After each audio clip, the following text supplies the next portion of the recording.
The difficulty with reading Plato, of course, is I find other paragraphs which are very interesting. I get caught up in it.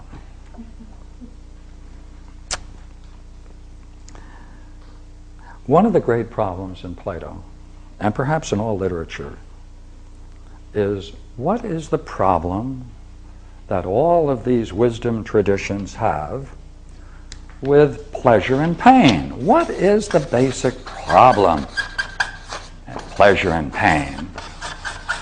What is it? What's interesting first, let me talk about it for a moment. Would you agree there's no way you can escape them?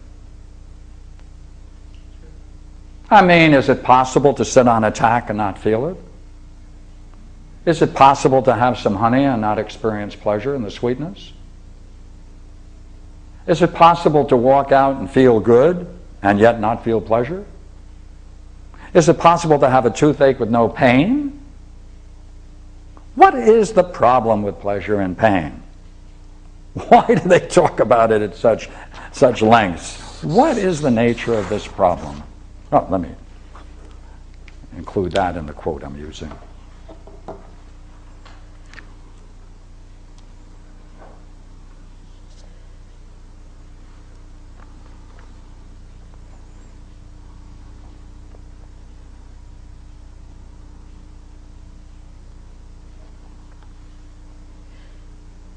Because each pleasure or pain nails it with a nail to the body and rivets it and makes it corporeal.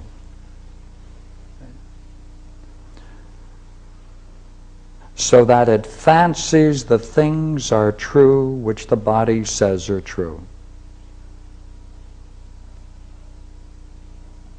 What's the problem?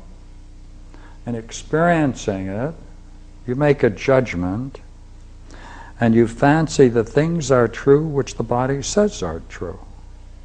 As an example, what is it you experience when you experience pleasure that you think is true? Would you not agree what you do is you judge it to be good?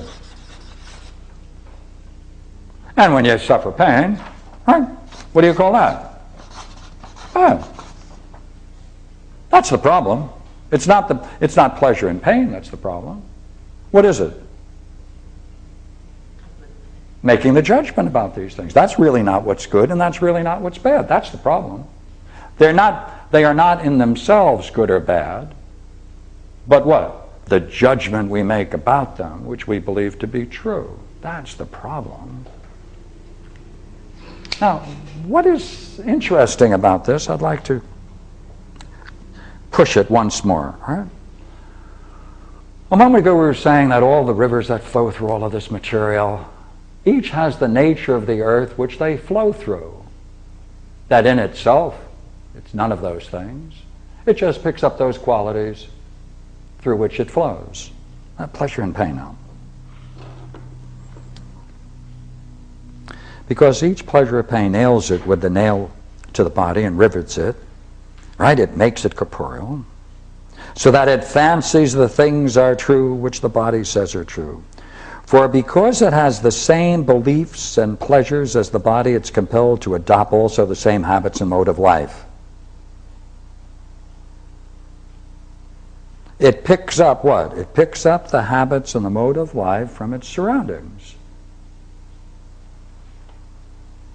And therefore can never depart in purity to the other world. Now, what's the nature of the problem? Well, what is it? It identifies them with the body, therefore it has no part in the communion with the divine. But what's the nature of the difficulty with this pleasure and pain? Now, it's all caught up in two words. Let's see if I can return to it.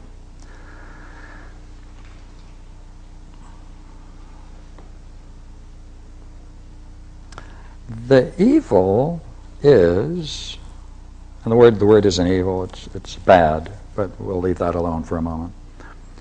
The evil or the bad is that the soul of every man, when it's greatly pleased or pained by anything, is compelled to believe that the object which caused the emotion Now this translation says, is very distinct and very true. Now,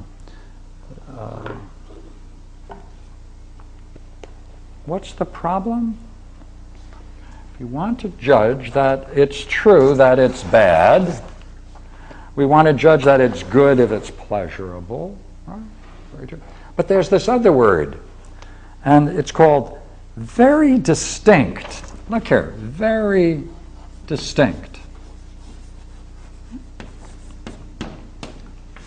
That doesn't make any sense. It causes the emotion, right, which, right, when it's greatly pleased or pained by anything, it's compelled to believe that the object which caused the emotion is very distinct and very true. Well, we can see, therefore, what causes very true. It's true that it's this. But that's not this word. Now, let me introduce a word for you. All right, let's see if we can make it up. No, we'll take this out.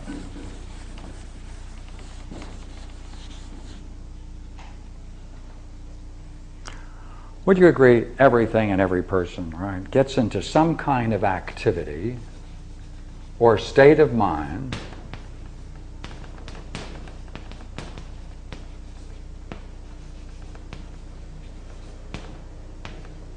when it is most ideally what it is? In other words, in everyone has a certain kind of excellence that emerges, doesn't it? A certain kind of excellence.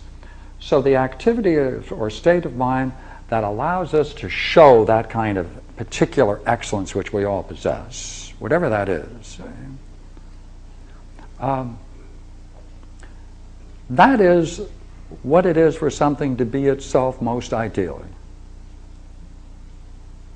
By the way, that's the word they translate distinct. I suspect there's a little difference between what we mean by distinct and this idea. So let's put it back, all right? So that if someone then experiencing pleasure or pain makes the judgment that that's the way ideally they are, they can be, it's what? There's nothing wrong with pleasure. Nothing wrong with pleasure. What's wrong? There's a higher state of mind to be in than pleasure. That's all. But if you make the judgment that you think that's when you are most fully what you are, then you're simply mistaken. And in the same way, you see, if you think that you should avoid this because that will obviously compromise you in being what you think you should most ideally want to be, you're wrong again. Why? Because it may take you some pain, struggle, to be what you most want to be. And therefore, if you avoid it because it's going to hurt, that would be foolish, wouldn't it? So therefore, what's the problem with pleasure and pain? Only one thing. If you make the judgment, you think that in that activity or state of mind you are most fully what you think you are, and developing in that sense a certain insight into the very nature of yourself, and that's what you want to be. It's very much like Faust.